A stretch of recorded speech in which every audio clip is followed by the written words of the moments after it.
Bismillahirrahmanirrahim. Assalamualaikum warahmatullahi wabarakatuh. Hai Sobat Madinah, apa kabar? Semoga kita semua tetap sehat dimanapun kita berada.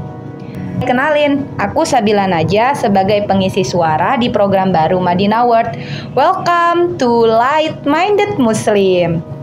Apa yang akan kita obrolin di program kali ini adalah usaha kita untuk membantu umat Islam dalam menerangi pemikiran sebagai seorang muslim sehingga kita tidak salah dalam memaknai Islam. Welcome di episode 1 dari Light Minded Muslim.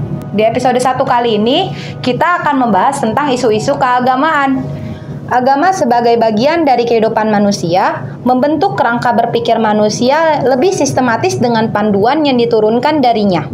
Beragama berarti menjalankan nilai-nilai dan menanamkannya ke dalam diri sendiri, keluarga, masyarakat, hingga pada cakupan yang lebih luas guna membangun peradaban yang madani. Agama sebagai jantung kehidupan yang menghidupkan peradaban sehingga tumbuh di dalamnya aktivitas keilmuan yang progresif, menghasilkan ilmu pengetahuan yang tidak lepas dari nilai dan penerapannya dalam kehidupan beragama. Namun, seiring berjalannya dan berkembangnya nalar manusia pada masa modern dan pasca modern, posisi agama yang menjadi pusat pergerakan mulai goncang. Hal ini disebabkan oleh gempuran paham sekularisme yang dikembangkan oleh Barat akibat pengalaman traumatisnya akan kehidupan beragama. Perkembangan nalar ini mencoba untuk mentafsirkan ulang makna atau hakikat agama dalam suatu pengkajian objektif yang tidak melibatkan ilmu alat keagamaan atau tidak melibatkan kepercayaan dengan dalih objektivitas. Pada akhirnya, peran agama pun tergeser dan dipersempit hanya sebatas ritual peribadatan dan tidak ada hubungannya dengan aspek sosial, budaya, ekonomi, dan sains. Diperkuat dengan wacana pemikiran Barat yang mengusung nilai liberalisme, sekularisme, dan pluralisme yang semakin menjauhkan manusia dari nilai-nilai keislaman, terutama identitas seorang muslim yang sedikit demi sedikit tergerogoti. Nilai-nilai yang cenderung bertentangan dengan nilai-nilai Islam ini membentuk sistem yang mencoba untuk mengatur seluruh aspek kehidupan manusia, menciptakan fata morgana dalam bayangan kehidupan manusia dalam alam pikirnya, yang sesungguhnya hal tersebut hanyalah ilusi, terbentuk dari terpaan paham-paham yang terus-menerus menjajah alam pikiran manusia. Seseorang tidak mudah menyadari bahwa dirinya terjebak dalam sistem jahiliyah.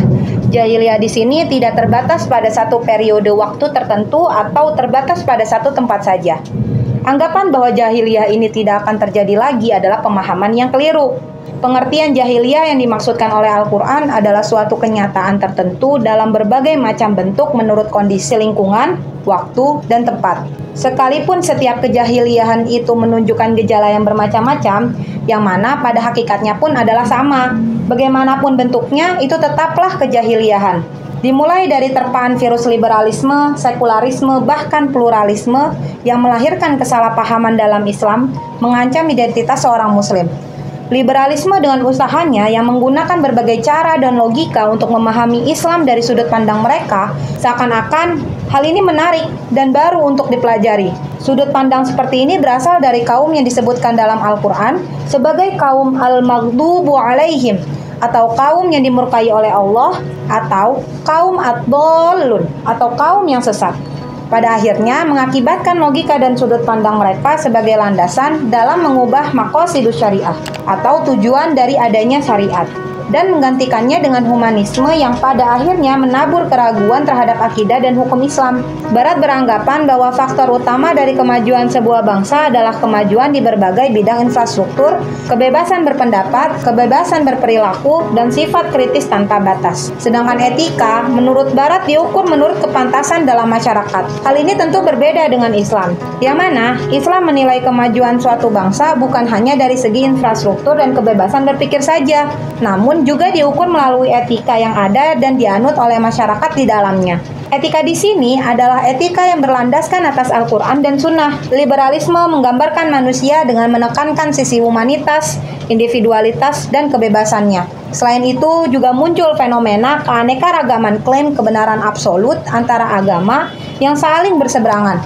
Setiap agama mengklaim dirinya sebagai yang paling benar. Terlepas dari itu, fakta bahwa fenomena pluralitas agama telah menjadi fakta sosial yang harus dihadapi oleh masyarakat modern. Gagasan ini yang nampak sebagai solusi pada akhirnya setelah melewati pengamatan dan penelitian yang panjang menunjukkan adanya banyak problematika di belakangnya. Dimulai dari problematika epistemologis, metodologis, hingga problematika teologis. Dengan menjadikan Islam sebagai pusat pergerakan, tidak berarti kita meninggalkan perkara dunia dan hanya terfokus pada aktivitas ritual ibadah saja. Tapi Islam mengajarkan kita juga untuk dapat bersosialisasi dengan baik. Nilai-nilai yang terkandung dalam akidah adalah nilai-nilai yang kokoh, yang tidak mungkin dapat mengikuti keyakinan milik agama dan kepercayaan lain.